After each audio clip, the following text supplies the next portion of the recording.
lui est le roi des rois, le Seigneur des seigneurs, le Tout-Puissant.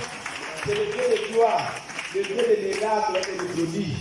Il dit un mot et la chose arrive. Il ordonne et la chose s'accomplit. Et c'est par sa grâce que nous sommes là ce matin. Bien aimé, je vous salue, peuple de Dieu, dans le nom de Jésus. Recevez aussi les salutations de Maman Koba, qui normalement devait être là avec nous, mais comme vous savez, le dimanche, elle s'occupe aussi de tout l'affermissement et aussi de l'école du dimanche. Donc, souffrez que ce matin, je sois là, mais je ne suis pas seul. Je suis avec un de mes collaborateurs, un de mes frères, à la personne de frère Lacroix, Obed Meshach, que je vais. Merci. Il est avec moi au niveau de l'agence de formation chrétienne. C'est lui qui s'occupe de la coordination de tous les programmes que nous faisons, que ce soit dans les églises, dans des écoles ou partout où on nous invite. C'est lui qui coordonne nos programmes. Merci au peuple de Dieu, merci au pasteur Boni et merci aux missionnaires Lobi. Merci au conseil de l'église et merci au peuple de FM, de ce que je ne suis plus, comme le pasteur le disait, à présenter parce que je suis déjà membre de la communauté. Que le Seigneur soit béni. Alors, pour aujourd'hui, nous entamons un séminaire. Et par la grâce de Dieu, je crois que vous avez été informés. Nous allons continuer dans la semaine. Dieu qu'on a le mardi, le vendredi, non le jeudi que le vendredi, non le vendredi et le dimanche. Mais si nous allons clore le dimanche prochain par la grâce de Dieu. Et nous commençons aujourd'hui le mardi, le vendredi et le dimanche. Alléluia. Alors le thème que nous allons essayer d'aborder, c'est le rôle social de l'Église et le ministère des données. Le rôle social de l'Église et le ministère des données. Le rôle social de l'Église et le ministère des données.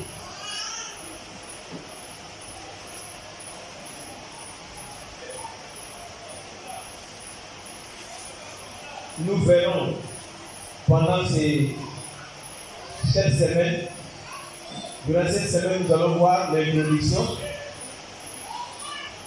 Nous verrons les bases bibliques de l'action sociale au sein de l'Église. Nous verrons les différents domaines de l'action sociale. Quels sont les domaines dont nous pouvons intervenir dans l'action sociale? Et ensuite, nous verrons les implications chrétiennes face au social, les implications des chrétiens, l'implication des chrétiens face au social plutôt, face au social. Et dans le ministère des données, nous allons brosser par la grâce de Dieu pourquoi donner. Nous allons voir qui peut donner et nous allons voir comment donner et nous verrons par la grâce de Dieu quoi donner et nous verrons à qui donner ou bien où donner. Donc, dans le ministère des données, nous allons aborder pourquoi faut-il donner. Je serai pratique avec vous. Qui peut donner? La personne qui doit donner. Comment nous devons donner à Dieu pour qu'en retour nous soyons bénis? Quoi faut-il donner à Dieu? Et ensuite, à qui ou bien où donner? Pour l'heure, nous allons introduire notre thème sur le rôle social de l'Église. Est-ce que l'équipe d'action sociale est là? Je voudrais voir vos mains. l'équipe d'action sociale. L'action sociale. Tu es seul, maman? Qui encore? Ah, ok, merci. C'est une équipe parce que je vous vois souvent venir annoncer ici, n'est-ce pas? Concernant le social. Au conseil. Ok, merci. C'est le conseil qui coordonne ça. Merci beaucoup. Merci. Dieu bénisse. Avant d'aller plus loin, je vais voir d'abord vos Bibles. Chacun soulève sa Bible. Je vais voir Je vais voir, chacun soulève sa Bible. Chacun soulève sa Bible. Pas de Bible électronique. Pas de Bible électronique. Avec moi là, c'est Bible en papier. Voilà, c'est pas électronique. Je n'aime pas trop ça. C'est bon, mais je n'aime pas trop ça. Parce que ça distrait souvent. Merci beaucoup. Monsieur et je vais voir vos cahiers de notes. Cahiers de notes. Cahiers de notes. Bloc notes. Je ne dis pas papier volant. Parce que les papiers là, souvent tu vas avec à la maison, les enfants vont prendre pour manger vos photos avec, et puis tu vas chercher le papier là, tu ne sais pas où c'est parti. Je vais voir un cahier. Regardez, un chrétien sérieux là. Hein? Il est un disciple. Et un disciple, c'est quelqu'un qui est discipliné. Et un disciple, c'est un apprenti. C'est quelqu'un qui apprend. Et un apprenti prend bien note pour que demain là, lui-même va faire ça. Amen. Lui-même va faire. Mais il faut avoir les notes. Ou toi-même des notes. Merci beaucoup. Donc, je vous encourage à venir avec une Bible et un bloqueur note. Un chrétien sérieux doit avoir son cahier où il prend note. Parce que demain, tu vas transmettre ça aux autres. Quand on te dira qu'il faut aller faire ça, si tu n'as pas de notes, tu vas dire, qu'est-ce que tu vas aller dire? Mais quand on enseigne, toi, tu dis où? Amen. Merci beaucoup. Donc, il faut envoyer ton cahier pour prendre note. Moi, si je me demande, le cahier d'affermissement, depuis 1984, j'ai ça. Ah oui? Le cahier de cours d'affermissement, j'ai ça. Voilà. Et à chaque fois, même aujourd'hui, étant pasteur missionnaire, quand je vais à l'église, j'envoie mon carnet de notes et je prends note. Parce que chaque fois que Dieu rassemble son peuple, il y a quelque chose de spécifique à communiquer. Et chaque verset peut faire sortir 1000 révélations. Alléluia. Ce n'est pas parce que non, ça là je connais. Mais à chaque verset, Dieu peut te communiquer une nouvelle révélation. Alléluia. Voilà pourquoi il faut prendre une note. Que le nom du Seigneur soit béni. Le rôle social de l'Église.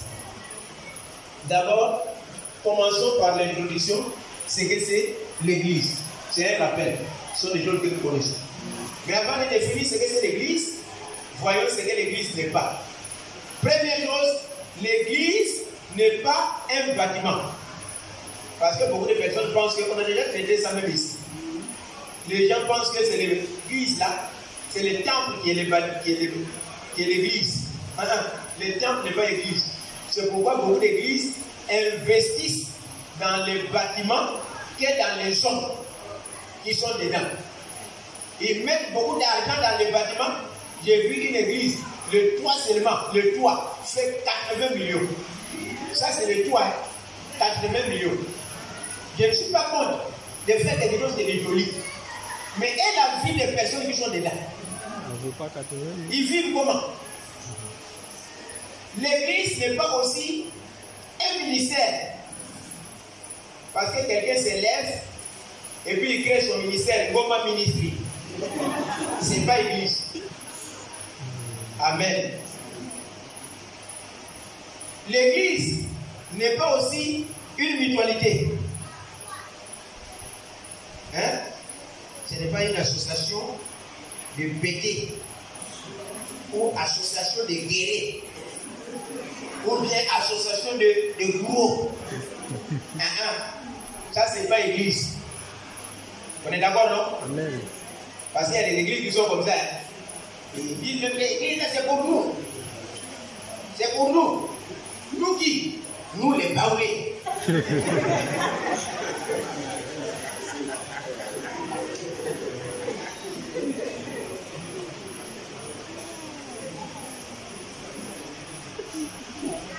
à Korogo. Et puis, un pasteur est allé évangéliser pour gagner les âmes. En gagnant des âmes, comme ce que nous avons vu tout à l'heure, il y a des baoulés qui sont venus se donner à Christ. Et au moment où ce pasteur-là évangélisé, il n'y avait pas l'église Sema. Et après des années, l'église Sema est venue dans la ville. Et puis le pasteur de Sema, il n'a même pas fait d'effort. Il est parti simplement avec tous les respects possibles. Le pasteur est venu chercher nos membres. Du quoi? Non, on est venu chercher nos membres.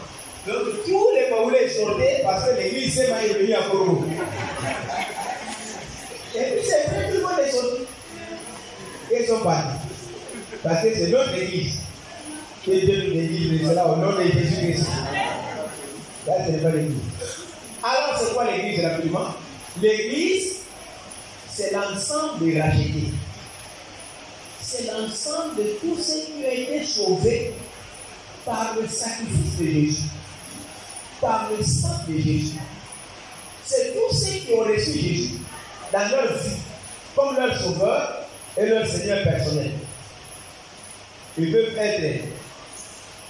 se rassembler dans un lieu bien précis ou peuvent être reconnus universellement, c'est-à-dire dans notre niveau l'église locale et l'église universelle. Comme c'est un rappel, notons simplement que l'église, ce n'est pas les bâtiments, mais c'est les gens. Et quel type d'hommes? C'est tous ceux-là qui ont accepté Jésus-Christ dans leur vie comme leur sauveur et leur Seigneur personnel. C'est la forme de ce qu'on appelle l'église, le corps du Christ. Et le social, c'est quoi? Le social, si nous prenons dans la définition l'âge, dans les dictionnaires, disons simplement que le social, dans la définition l'âge, on peut entendre comme l'expression de l'existence des relations et de communication entre les êtres vivants. Je reprends. Le social,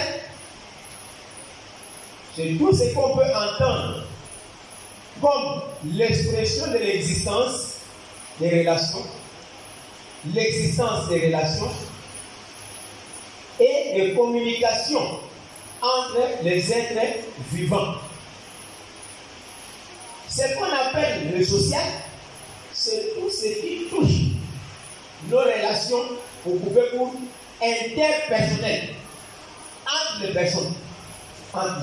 Et pour ce qui concerne l'Église, quand nous parlons de social, c'est-à-dire que c'est les relations qui existent entre les chrétiens. C'est cette relation qui unit le chrétien. Et nous pourrons dire que c'est ces liens qui unissent les chrétiens au Christ, Jésus-Christ, leur maître.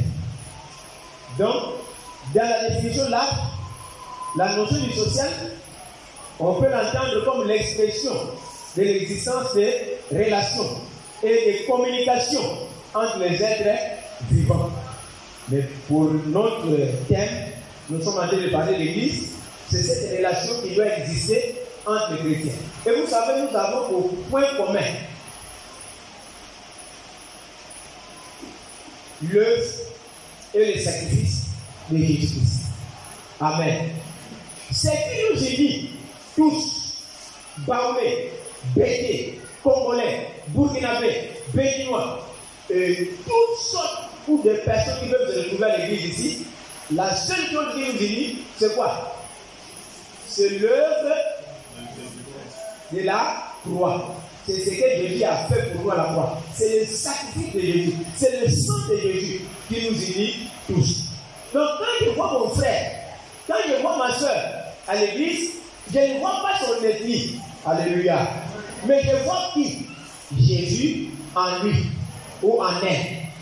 Alléluia. Quand je vois mon frère, je vois ma soeur, je ne vois pas de quel pays il est, de quelle ethnie, de quelle région.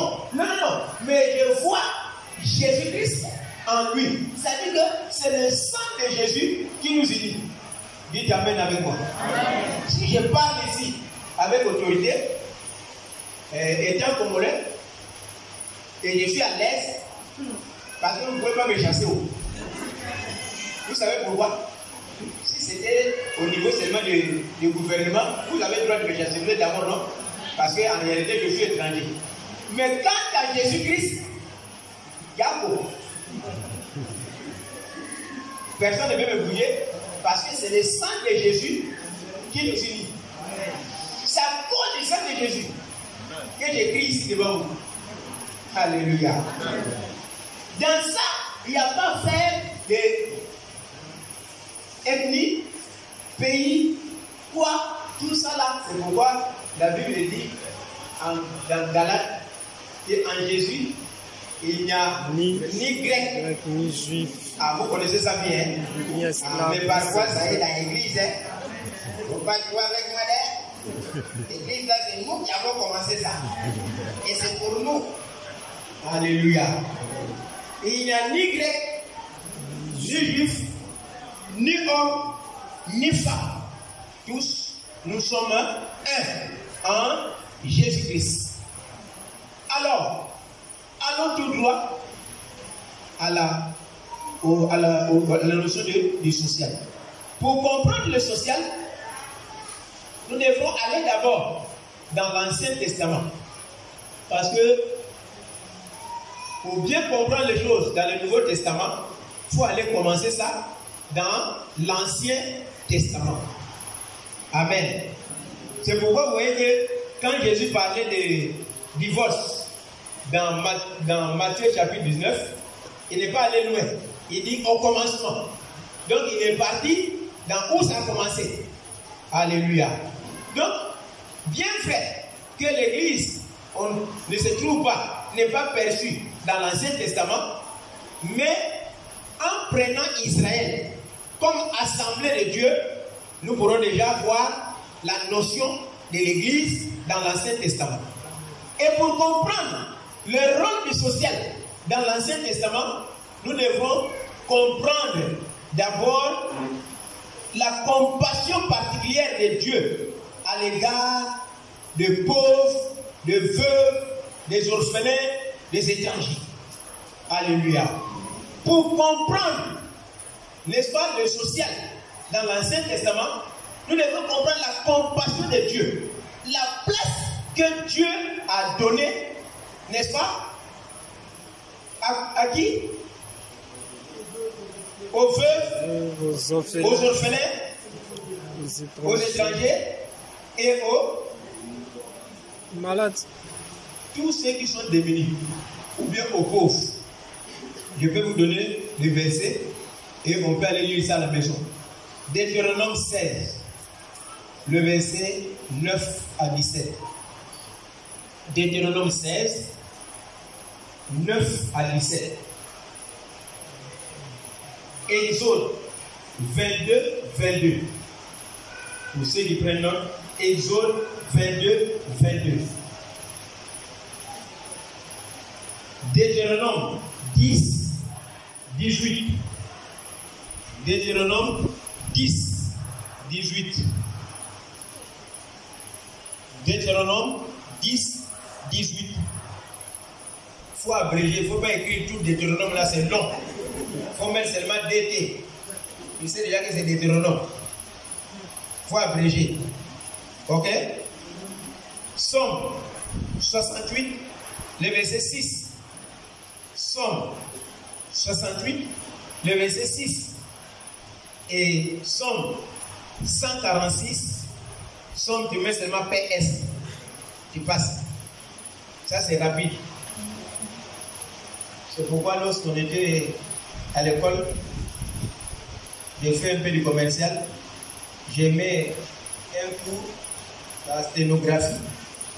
La sténographie, c'est le fait de prendre un cours ou bien un mot. Tu résumes cela avec ta manière, mais en lisant, tu peux bien comprendre ce que ça signifie. Donc, j'utilise les symboles pour qu'à la fin, je puisse aller décortiquer pour voir ça signifie quoi.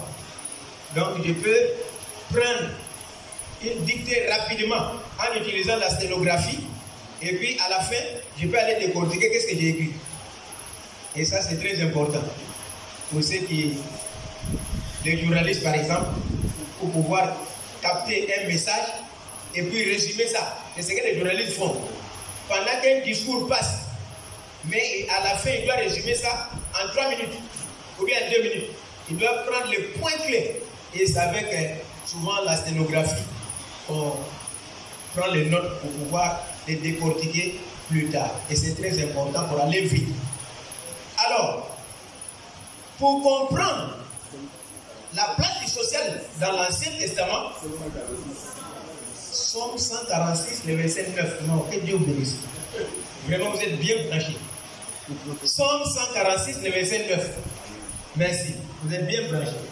Alors, pour comprendre la place du social dans l'Ancien Testament, nous allons parler d'abord même de la dîme. De la dîme. Pour comprendre. Vous savez que dans l'Ancien Testament, Israël était regroupé en 12 tribus. Et dans ces 12 tribus, il devait y avoir 11 qui travaillaient. 11 tribus qui travaillaient, vous êtes d'accord, n'est-ce pas? Et il y avait une tribu qui ne travaillait pas. Pourquoi? Parce que cette tribu était composée de Lévites et de sacrificateurs. Ils étaient au service de Dieu dans le temple. Alors, elles n'avaient pas de portion. Même lorsqu'on partageait la terre, elles n'avaient pas de terre. Ils n'avaient pas de portion. Mais qu'est-ce qui s'est passé? C'est les 11 tribus qui devraient travailler pour amener au temple, pour que ceux qui travaillent dans le temple puissent manger et qu'on puisse payer les salaires et même les charges fixes. On se comprend, n'est-ce pas? C'est à cause de cela, Dieu a institué la dîme. 1/10 des revenus de ceux-là qui travaillaient, ou bien de tous ceux qui avaient une activité quelconque, ils devraient amener les 1/10 au temple. Voilà pourquoi dans Malachie chapitre 3, il est écrit: amenez dans la maison de l'Éternel toutes vos dîmes et vos offrandes. Mettez-moi de sorte à l'épreuve, si vous ne verrez pas les écrits du ciel s'ouvrir. Nous connaissons ça très bien, n'est-ce pas? Alors, les 11 tribus devraient apporter. Mais ce que je vous fais remarquer ici, selon un constat, j'ai compris que beaucoup d'églises n'enseignent qu'une seule forme de dîme. C'est les dîmes, la dîme plutôt qui est destinée aux hommes de Dieu. Et souvent, le pasteur n'enseigne que ça, pour avoir un peu d'argent. Payez votre dîme. Si vous ne payez pas, Dieu va vous maudire. En tout cas, ça, il ne joue pas avec elle. Parce que là, ils savent qu'ils sont menacés. Parce que si vous ne payez pas là, lui aussi ne peut pas payer son loyer. Il ne peut pas nourrir sa maison. Gaz est fini à la maison là, c'est chaud. Vous comprenez ce que je suis dit, non? Donc, quand le pasteur commence à voir comme ça, il va se lever, verser public pour venir taper pour que les gens puissent donner dîme. Pourtant, parce que ça chauffe. Mais, ce n'est pas mauvais. Mais ce que je vous fais remarquer ici, dans la Bible, dans l'Ancien Testament, il y avait 2 types de dîmes, ou 2 sortes de dîmes. La première dîme était destinée aux serviteurs de Dieu, ou à leur paiement de salaire. C'était destiné aux hommes de Dieu, aux serviteurs de Dieu. C'est comme nous avons dit les Lévites, pour leur salaire, pour leur soutien. Ça, c'était un droit. C'est-à-dire que les Lévites doivent être payés, doivent manger. Vous savez, les 2 pasteurs que vous avez là, si vous ne les payez pas, ils vont commencer à se chercher, vrai ou faux? Ils vont commencer à se débrouiller, vrai ou faux? Et pendant ce temps, vous avez des problèmes, vous avez des difficultés, vous cherchez quelqu'un pour prier, la personne n'est pas là. Pourquoi? Parce qu'il est allé se chercher. Vous êtes d'accord avec moi, non?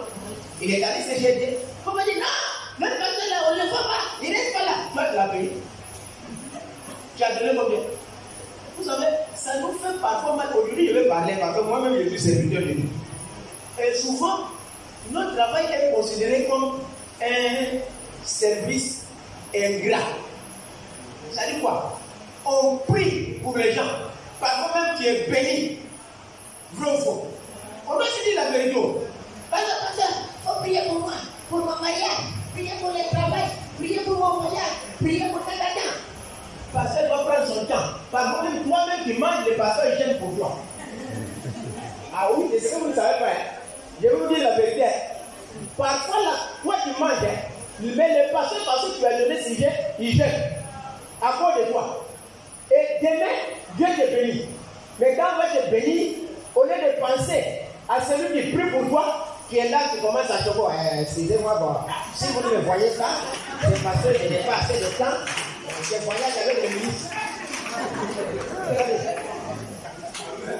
Tu étais un bon chômeur là, donc tu étais là tout le temps, on prie pour toi. Et puis maintenant que tu as pris un petit travail, tu commences à te dire, je n'ai pas assez de temps, je voyage beaucoup avec les ministres.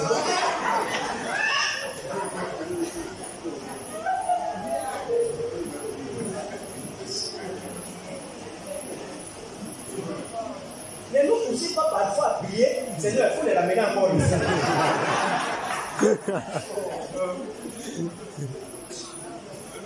Non, je ne suis pas là, mais je suis de cœur avec vous. Ce n'est pas cœur, nous on veut voir ta chair, on veut voir ta peau ici. Ce n'est pas question de chair, on veut voir ta peau ici. On veut je suis de cœur avec vous, ce n'est pas cœur, on veut ici.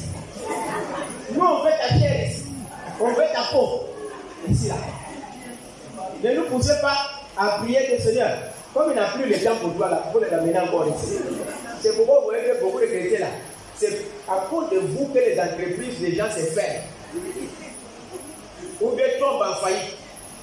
À cause de vous. Parce que Dieu t'a donné le travail, mais tu as oublié où tu es quitté. Comment tu as souffert pour arriver là? Maintenant, c'est toi qui changes de voiture. Vraiment, Dieu va bénir. Et puis tu viens ici. Alléluia! Dieu m'a béni. En tout cas, j'ai un bon salaire. Bon, un bon salaire, nous on gagne combien? On a quoi? On a combien? Vous voyez? C'est comme si un service ingrat, permettez-moi d'utiliser le mot. Mais, Dieu merci, Dieu sait payer ses souffriers. Alléluia. Dieu sait nous payer. Même si ce n'est pas par toi, il va ouvrir notre porte. Mais c'est dangereux pour toi. Si Dieu peut utiliser notre canal que toi, c'est grave. Alléluia. Dispose-toi, sois reconnaissant à Dieu. Et beaucoup de chrétiens ne sont pas reconnaissants. Et ils prennent des pasteurs comme leur marabout. Pasteur, prie pour que Dieu fasse comme ça. Pasteur va prendre son temps, il va prier. Mais quand ça va venir là, en même temps, il commence à choquer. Pasteur, merci. Merci. Et puis je suis. C'était comme ça. On dit la vérité. Si les pasteurs n'ont pas mangé là, il faut aller se débrouiller. Pendant que vous avez des problèmes, vous n'allez trouver personne ici pour prier pour vous. Ou ni pour vous conseiller. C'est pourquoi dans l'Ancien Testament, quand les Lévites ont abandonné leur poste pour aller se jeter, Néhémie a pris le temps de ramener les choses à l'ordre. Néhémie chapitre 10 et chapitre 13 plutôt. Néhémie chapitre 13, le verset 10 et suite. Vous allez voir dans ce passage, Néhémie chapitre 13, verset 10 et suite. Vous allez voir là-bas la restauration de la dîme par Néhémie. Car les Lévites ont abandonné l'œuvre de Dieu pour s'occuper d'autres choses pour leur survie. Ouais, pour leur survie. Allez se chercher. Néhémie chapitre 13, à partir du verset 10 et suite. Donc vous connaissez là-bas, vous allez voir l'histoire là-bas. Comment Néhémie était fâché? Parce que le peuple a cessé de payer la dîme. Et cela a amené le pasteur, les hommes de Dieu, les serviteurs de Dieu, les lévites, les sacrificateurs, d'abandonner leur poste et d'aller se chercher pour leur survie. Chose alors. Donc nous voyons que dans la Bible, il y a deux types de dîmes. La dîme destinée aux serviteurs de Dieu, mais cela ne suffit pas. C'est ce que nous trouvons dans Malachie chapitre 3. N'est-ce pas? Malachie, vous pouvez noter Malachie chapitre 3, le verset 10. Vous pouvez aussi noter Lévitique 27, le verset 30 à 32. Lévitique 27, le verset 30 à 32. Ici, la dîme était destinée, n'est-ce pas, aux sacrificateurs, aux lévites. Et cela avait un caractère obligatoire, comme si tu payais impôt. C'est-à-dire que sur ton salaire, sur ton revenu, on doit enlever. Vous savez, par exemple, pour ceux qui sont en Europe, la dîme, on la coupe directement sur ton salaire à la source. Ah oui, dans l'église. En Europe, par exemple, dans une église comme ça, ceux qui travaillent sont déjà répertoriés et on sait. Et puis déjà, il a donné l'ordre à sa banque que si ma dîme et si mon salaire sort, en même temps vous l'enlevez, puis c'est reconnu déjà. Si tu as 300 000, c'est que ta dîme c'est combien? Hein?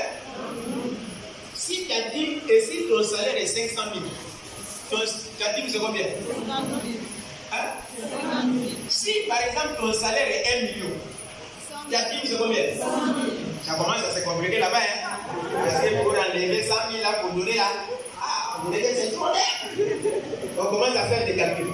Mais par exemple en Europe, l'église, puisque le pasteur même est payé, on connaît son salaire. Et la dîme qu'il reçoit là, on coupe ça dans le travail déjà à la source. Et puis on vire ça en même temps. Si c'est à l'église, bon, peut-être qu'on ne lui donne pas ça directement, mais au moins ça vient dans le compte de l'église. Mais on sait que ça c'est la dîme. C'est déjà calé. Mais il n'y a pas de discussion de poursuivre quelqu'un. Oui, la dîme. Et c'est moi ici, c'est que tu as eu tu as fait quoi? Alléluia. Ça c'est direct. On coupe ça à la source. Parce que cela avait aussi un caractère d'impôt.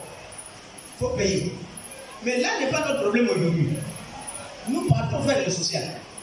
La deuxième dîme était destinée à la communion avec Dieu et avec les autres. Cette dîme-là était destinée à la communion avec Dieu et avec les autres.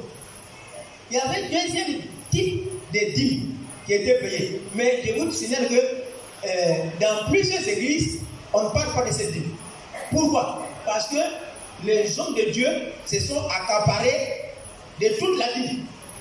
Mais aujourd'hui, nous allons voir que ce n'est pas seulement les hommes de Dieu, mais Dieu a donné une autre forme de dîme, et c'est cette dîme à caractère social. Est-ce qu'on se comprend? On appelle ça dîme de communion. Dîme de communion. Et ça, souvent, on n'enseigne pas ça dans l'église. Et cette dîme-là, nous la trouvons dans Deutéronome, chapitre 14, les versets 22 à 27. Si quelqu'un peut nous aider à lire ça. Deutéronome 14, 22 à 27. Vous pouvez aussi prendre ça. Cette fois-ci, tu vas manger ça où? Dans le lieu que Dieu a choisi. Allons dans 26, 14 et 10 à 14. Maintenant voici. N'apporte les prémices des fruits du sol. Le fruit du sol que tu m'as donné, ô Éternel. Tu le déposeras devant l'Éternel. Ton Dieu. Et tu te prosterneras devant l'Éternel ton Dieu. Oui. Et tu te réjouiras avec le Lévi. Écoutez bien ici les catégories de personnes qui sont citées par rapport à cette vie. Avec le Lévi les Lévites et avec l'étranger, l'étranger, il sera au milieu de toi. il sera au milieu de toi, Tous les biens que l'Éternel de tous les biens que l'Éternel Dieu t'a t'a donné, à toi et à ta maison. et à toi et ta maison. Lorsque tu auras achevé de lever toute la dîme Oui, de tes produits, hein, la troisième année, oui, l'année de la dîme, l'année de la dîme, il la donnera aux Lévites. écoutez, tu la donneras au repas encore au Lévite. Oui, Tu la donneras aux Lévites, oui, à l'étranger, à l'étranger, deuxième catégorie, à l'orphelin à l'orphelin et à la veuve. et à la veuve. Et ils mangeront Et ils mangeront. et se rassasieront dans tes portes. Alléluia. On a cité combien de personnes là-bas? Combien de groupes? 4 groupes. On a cité ici les Lévites, l'étranger, la veuve et l'orphelin. Et cette dîme-là, on appelle ça la dîme de communion. C'est une dîme à caractère social. Donc, nous voyons clairement que dans la Bible, il n'y a pas seulement une seule dîme qui est destinée à qui? Au pasteur. Mais la dîme ici, il y a deux formes. Il y a pour pasteur, mais il y a deuxième forme, c'est pour qui? Pasteur, étranger, orphelin et veuve. Vous voyez, même la veuve a droit à cette dîme-là. Vous savez pourquoi? Dieu en fait souci ou compassion de nécessité dans la Bible. Dites amen avec moi. Amen. Il a fait compassion du social, de nos relations. Et parce que on ne doit pas simplement bouffer seul, mais on doit penser aussi aux autres. Ceux qui sont dans les besoins, ceux qui sont des nécessités, ceux-là, ils ont aussi droit à la dîme. Donc, si nous prenons cette dîme-là, il y a les pasteurs. Donc, moi-même, là, je ma part déjà. On dit étranger, je suis congolais, donc j'ai déjà la part, deuxième part. C'est comme moi, hein? Veuve, bon, je ne suis pas veuve. Orphelin, je suis orphelin de père et de mère. Donc, j'ai combien de parts là-bas? 3 parts. 3. Je suis lévite, serviteur de Dieu. Je suis étranger. Vous voyez, il y a une avantage, vous dites d'être étranger. Hein? Vous voyez maintenant l'avantage ici. Ensuite, il y a quoi encore? Orphelin. Je suis orphelin de père et de mère. Donc, j'ai 3 à combien? 3 parts dans cette dîme-là. Donc, prochainement, si je viens ici, je vais demander au président la dîme de communion pour moi. Mais 3 parts. Donc, je vois 3 enveloppes. Enveloppe étant que lévite, enveloppe étant que étranger, enveloppe étant que orphelin.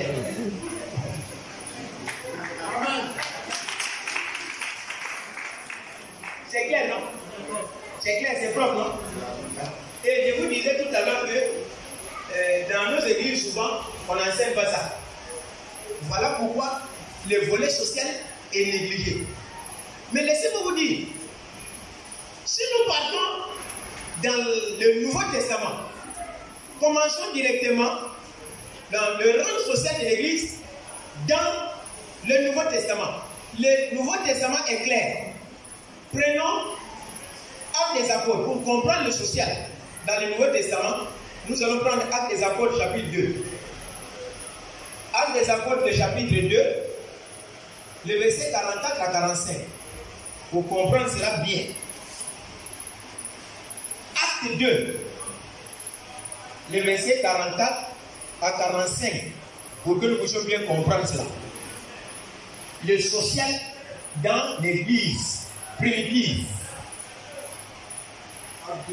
Dans l'église du Nouveau Testament.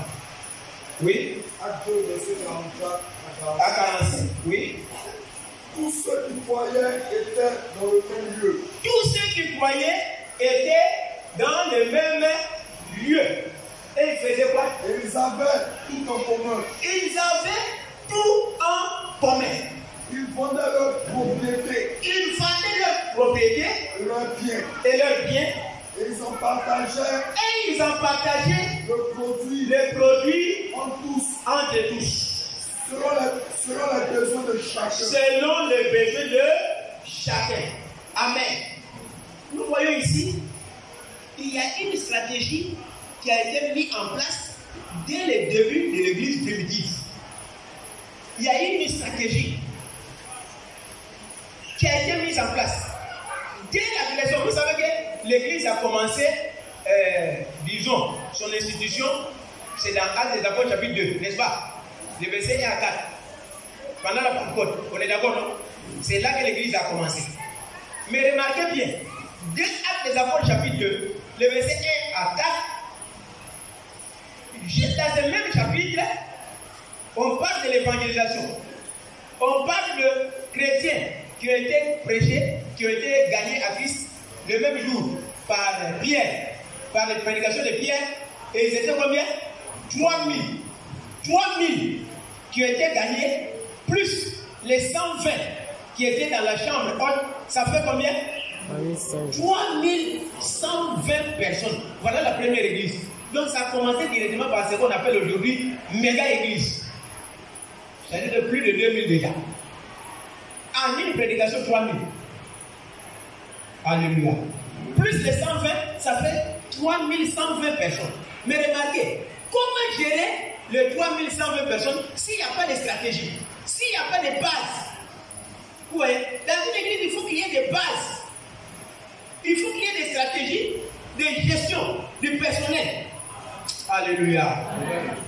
C'est bon de prier, c'est bon de prêcher, mais il faut une stratégie de management, de gestion des personnes. Alors, eux, ils ont dit quoi? Ils ont dit qu'ici, là, il est vrai, on va venir parler en langue. On va venir écouter la parole de Dieu.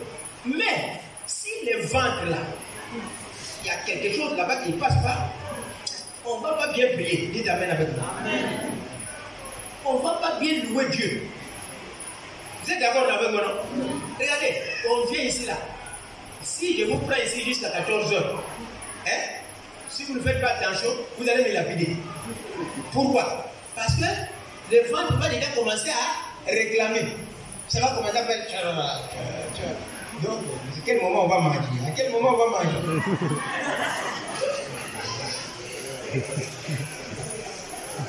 Alléluia. Amen. Le ventre va commencer à diminuer.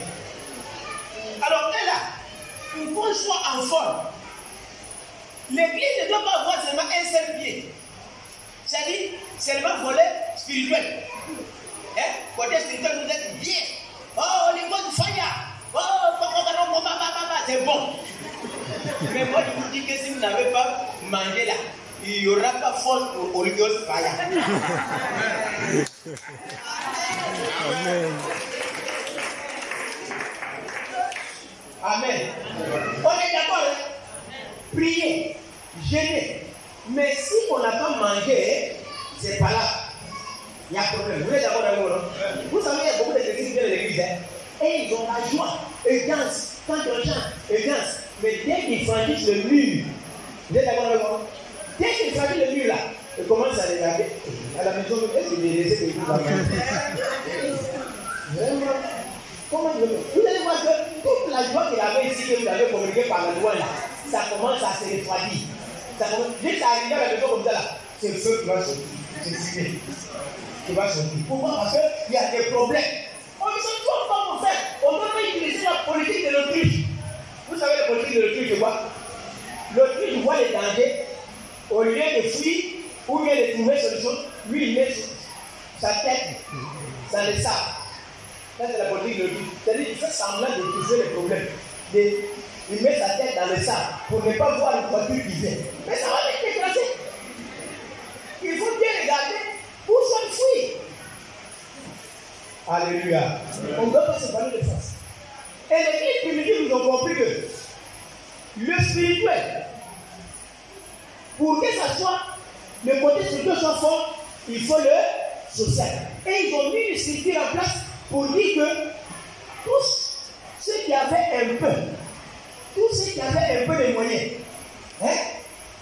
Si aujourd'hui on va appeler les riches, mais je ne veux pas utiliser le mot riche, hein? Parce que pour donner, ce n'est pas forcé que tu sois riche. Tout le monde ici là est riche. Alléluia. Ils ont mis une stratégie en place pour que ceux qui avaient un peu fassent quoi? Oui, c'est apporter à l'église. Et ils ont créé ce qu'on appelle une caisse centrale. C'est une coopérative qu'ils ont créée. La première coopérative s'est créée dans la Bible. Voilà ça. Les gens vendaient leur terrain, ils vendaient leur maison, ils vendaient leurs biens et ils venaient déposer au pied des apôtres. Et les apôtres faisaient quoi? Dans la caisse centrale, ce qui entrait dans la caisse centrale, ils prenaient ça maintenant pour faire quoi? Pour distribuer selon les besoins de chacun. Écoutez-moi bien, je vais bien expliquer. Ici, il ne s'agit pas qu'ils vendent le terrain, ils viennent déposer, et puis on partage l'argent, chacun bouffe. C'est fini, et puis on attend encore. Qui va vendre encore son terrain demain? Vous voyez, qui va vendre encore son champ demain? Je vais vous montrer que ce n'est pas la politique. La politique, ce n'est pas simplement que envoyer, et puis on bouffe. Chacun prend, donnez-moi 50 000, donnez-moi 30 000, donnez-moi 20 000, et puis allez. Tout est fini sans rien faire. Et puis demain encore. Oh, quel frère qui est riche ici qui va donner encore? Si tout le monde finit de vendre son terrain là, pour qui vous allez prendre encore? Si chacun finit de vendre son champ, c'est pour qui vous allez prendre encore? C'est pas fini? Mais eux là, ils ont envoyé à l'église ce qu'ils ont vendu. Et à l'église, il y avait une structure sociale qui s'occupait des besoins de chacun. Ça signifie quoi? Dans la caisse centrale, on prend pour aider chacun selon son besoin. Ça veut dire quoi? Dans cette église, il y avait une base de données. On enregistrait chacun et on savait le besoin de chacun. Et quand ça entre dans la caisse, on sait que lui là, il a besoin de 30 000 pour commencer à vendre un logo. Dites Amen avec moi. Amen. Lui là, il a besoin de 20 000 pour commencer à vendre à Kéké. Vous comprenez ce qui s'est passé? Est-ce que vous me suivez? Et il commençait à donner aux gens selon ses besoins. Besoin, ce n'est pas pour manger, mais besoin pour fructifier. Dites Amen avec moi. Amen. Selon les besoins, pour fructifier, pour produire. Maintenant, vous allez comprendre la suite. Et quel est le résultat de cette structure qu'ils ont mis en place? Il y avait une structure sociale qui recueillait les fonds, qu'ils mettaient dans une caisse centrale. Et puis dans la caisse centrale, je vais vous montrer, on va voir comment une structure sociale, pendant cette semaine, je vais vous montrer comment la structure sociale peut être organisée pour pouvoir chercher le fonds, chercher le moyen pour que les chrétiens ici, là, chacun puisse faire quelque chose. Dites Amen. Amen. Regardez la suite de ce système qu'ils ont mis en place. Actes des Apôtres, chapitre 4. Allons dans Acte 4. Vous allez voir le résultat de cette stratégie. Comment ça a payé? Comment ça a donné le résultat? Actes des Apôtres, chapitre 4. Vous allez prendre le verset 32 à 37. Acte cette fois-ci 4. Acte 32. 32 à 37. Allons-y. Acte 32 à 37. Oui, en fait. La multitude de ceux qui avaient cru n'était qu'un cœur de vie âme. On reprend même acte là-bas 2 qu'on a lu. Allons-y. La multitude. Alors, La multitude de ceux qui avaient cru n'était qu'un cœur de vie âme. Oui. Nul ne disait que c'est bien lui appartisse. Encore, mais tout était commun entre eux. Les apôtres l'envoyaient avec beaucoup de force, témoignage de la résurrection du Seigneur Jésus. Et une grande grâce reposait sur eux tous. Car il n'y avait parmi eux aucun exigeant. Tous ceux qui possédaient des champs ou des maisons les vendaient, apportaient le prix de ce qu'ils avaient vendu et le déposaient aux pieds des apôtres. Et l'on faisait des distributions à chacun selon qu'il en avait besoin. Joseph, sinon. C'est bon, c'est bon. Il faut laisser lui là et le reste là. C'est bon. Écoutez ici, j'aime bien ce passage. Hein. Allez lire ça bien à la maison, à la lumière du Saint-Esprit. Vous allez comprendre aujourd'hui. Il dit, la multitude de ceux qui avaient cru, voilà d'abord leur force. Il n'avait qu'un seul cœur. Alléluia. Et une seule âme. Comment 3120 personnes pouvaient avoir un seul cœur et une seule âme? Voilà où se trouve le problème de l'église aujourd'hui. C'est ça. Ils avaient un seul cœur, 3120 personnes. Vous savez le problème c'est quoi? Aujourd'hui, là, chaque chrétien vient à l'église ici avec son intérêt. Il vient pour son intérêt personnel. Fais comme ça pour moi. Fais comme ça pour moi. Fais comme ça. Après, voyage, il faut donner mari. Après mari, il faut donner voiture. Après voiture, personnel. Les sujets personnels. Mais et là, ils n'avaient pas question, c'était pas question de sujet personnel. Ils avaient l'intérêt commun dans leur cœur. Ils avaient un seul cœur et une seule âme. Vous savez pourquoi? Parce que leur centre d'intérêt, notez bien d'abord ici. C'était quoi? Parce que beaucoup de personnes peuvent nous dire, est-ce qu'aujourd'hui encore nous on peut vivre ça? Bon, moi je te pose la question. Les Jésus qu'eux ils ont reçu, avec les Jésus d'aujourd'hui là, c'est pas même Jésus? Hein? Papa, c'est pas même Jésus. Mais là où est la différence? La Bible dit dans Hébreu 13, verset 8, Jésus-Christ c'est le même hier, aujourd'hui et éternellement. On n'a pas changé, c'est le même Jésus. Mais qu'est-ce qu'il fait d'eux là? À leur temps, ils avaient un seul cœur et une seule âme. Voilà ce qui manque dans nos églises aujourd'hui. C'est là qu'il faut réfléchir. Comment ils ont fait? Qu'est-ce qui était leur centre d'intérêt? C'est Christ et son royaume. Point barre. Christ et son royaume. L'église de Jésus doit être une église christocentrique, centrée sur Jésus-Christ, ainsi que son royaume. Alléluia.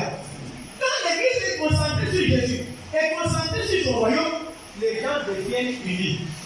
Alléluia. Ils deviennent unis et ils peuvent marcher ensemble parce qu'ils ont la même vision, ils ont le même objectif à atteindre. Mais aujourd'hui là, il n'y a pas d'unité. Pourquoi? Parce que chacun a ses intérêts. On vient à l'église, chacun a ses intérêts.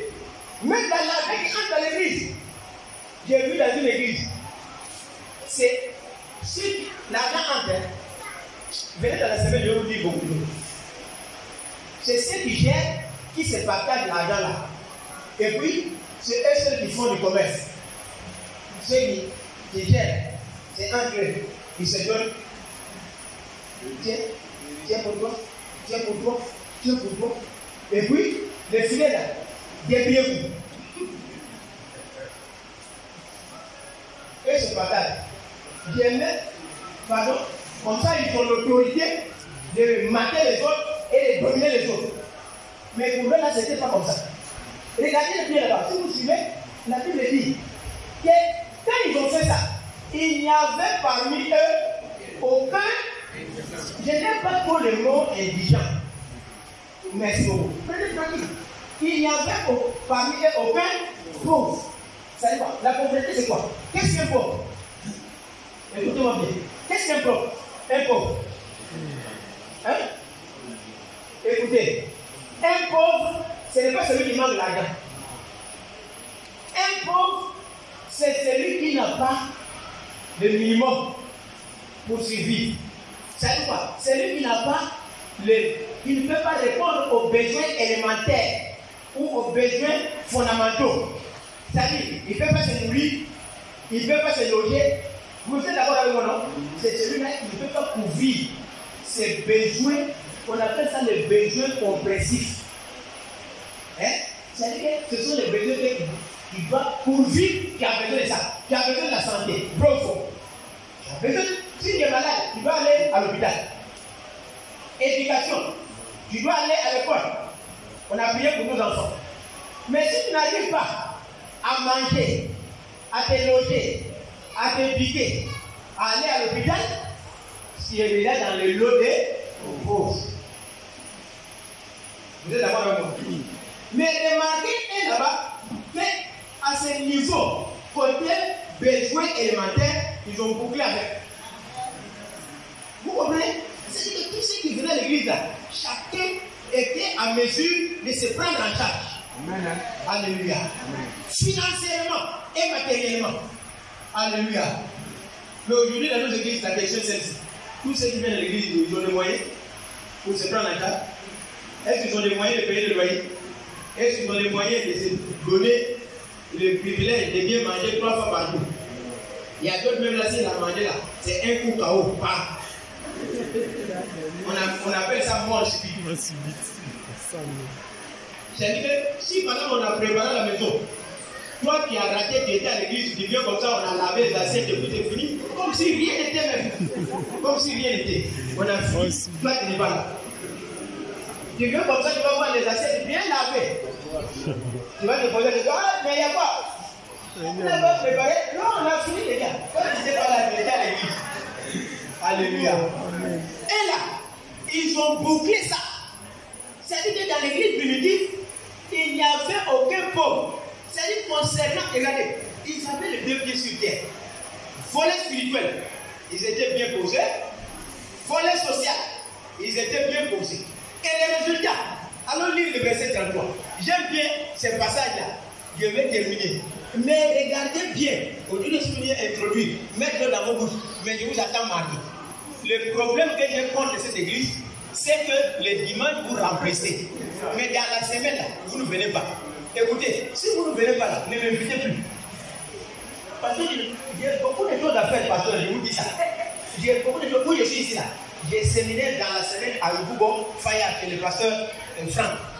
Les mercredis, je serai là-bas. Donc regardez l'effort et les sacrifices qu'on fait. Et puis on vient, on arrive ici, c'est 12 personnes, 10 personnes qui sont là. Mais pourquoi vous venez dimanche à l'église? Et cette fois-ci, président, je vous lance un défi.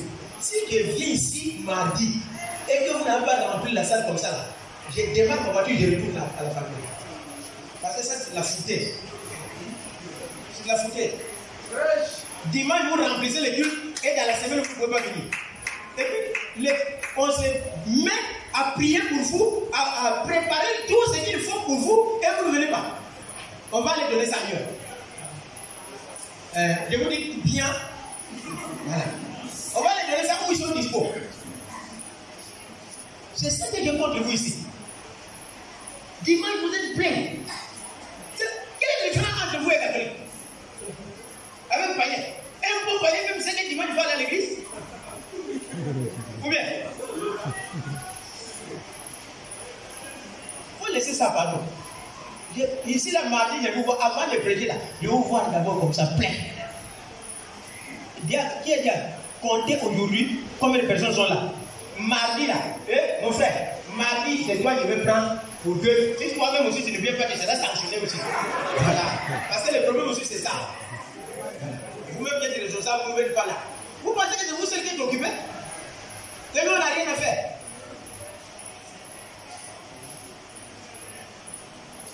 Que Dieu nous aide au nom de Jésus. Amen. Permettez-moi de vous dire la vérité parce que c'est ma famille. Amen, amen. Celui qui vous aime vous dit la vérité. La chose que j'ai contre cette église-là, dans la semaine, vous ne venez pas. Je vous dis ça. Changez ça. Parce que les gens, le pasteur se soucie de vous, à vous trouver les bons enseignements pour vous donner pour grandir et vous ne venez même pas. Nous là, on va leur donner ça où ils sont prêts. Voilà, où ils sont dispo. Vous, comme vous connaissez tout là, vous choco.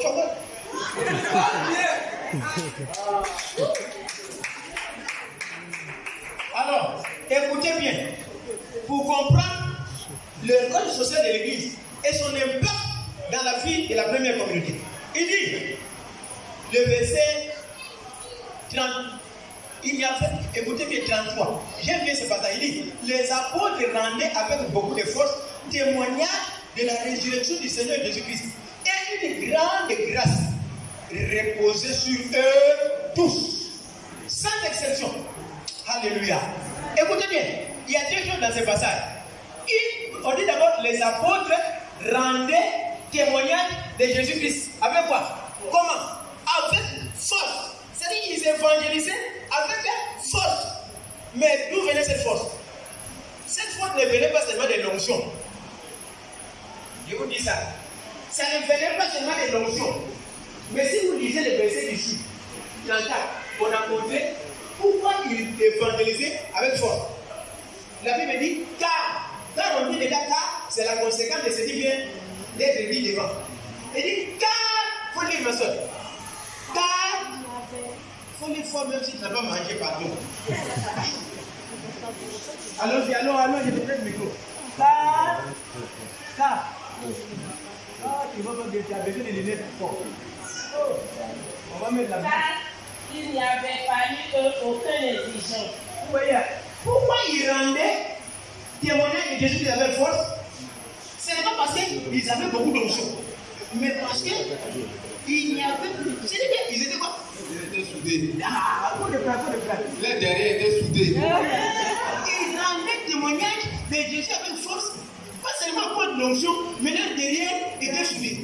C'est-à-dire quoi? Ils évangélisent, mais ils n'ont pas de soucis. Mais quoi ils vont manger? Comment ils vont payer le loyer? Comment ils vont payer?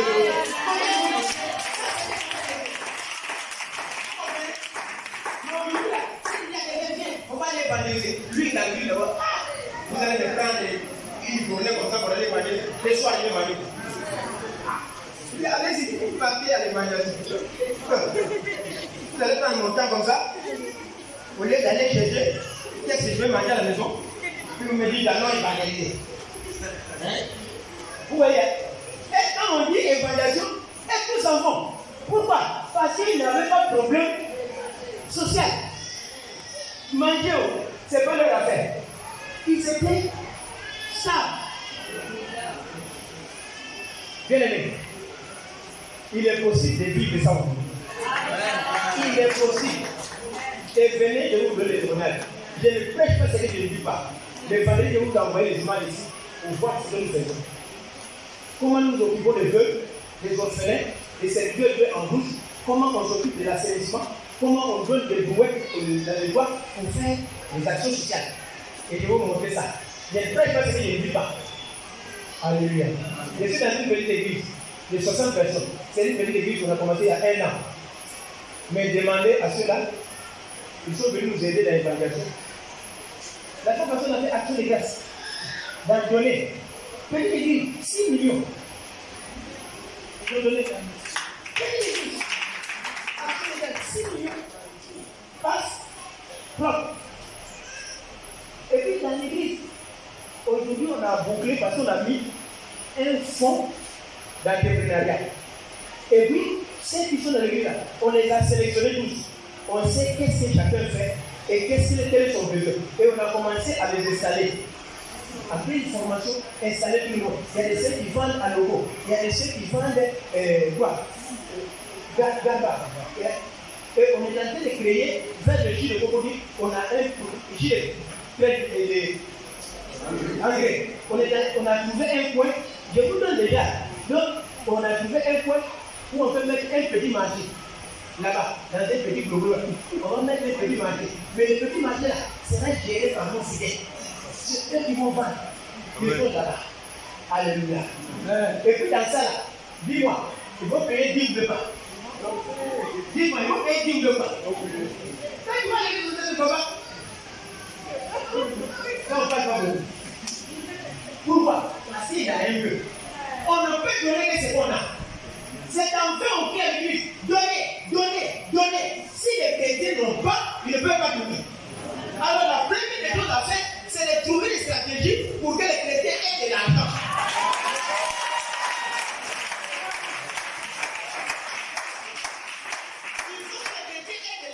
Il faut leur donner des stratégies. Qu'est-ce qu'ils peuvent faire pour que l'Église puisse. Chacun peut faire quelque chose. Il ne va pas avoir de chômeur dans l'Église.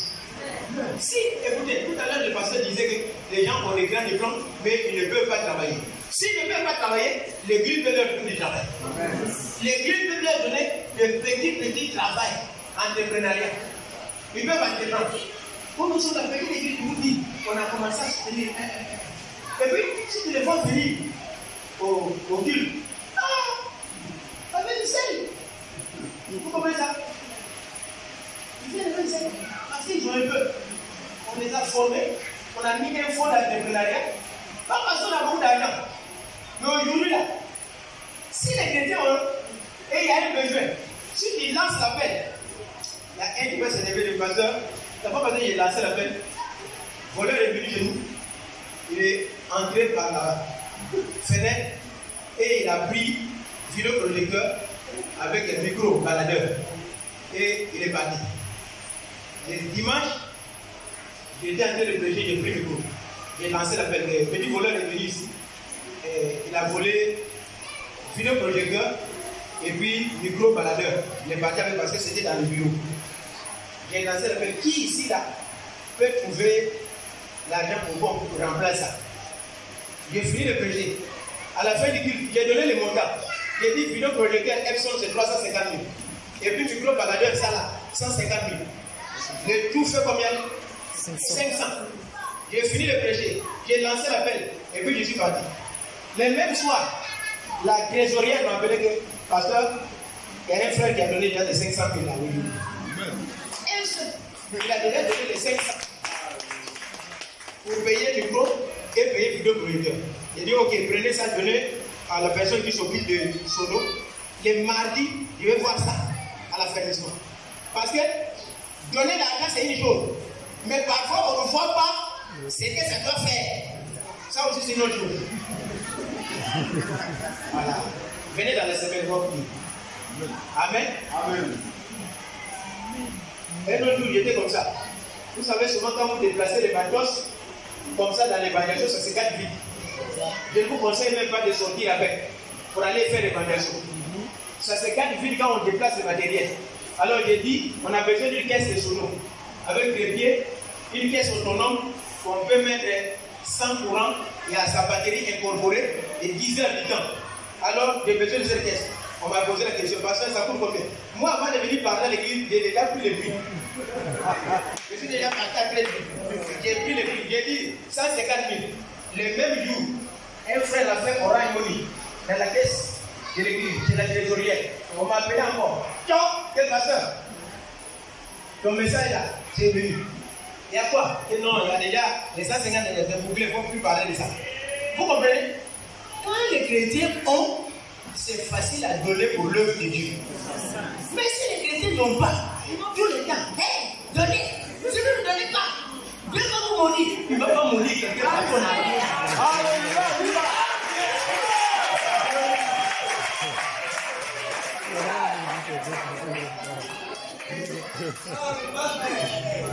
On ne peut donner que ce qu'on a. Amen. Si on n'a pas, on ne peut pas donner. Dieu ne va pas aussi mourir quelqu'un.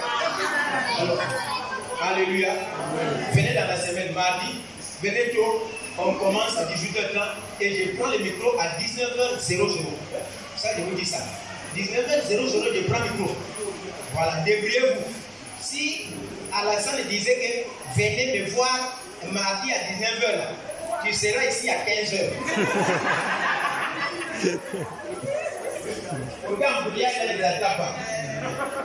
Donc, je prends le micro à 19h.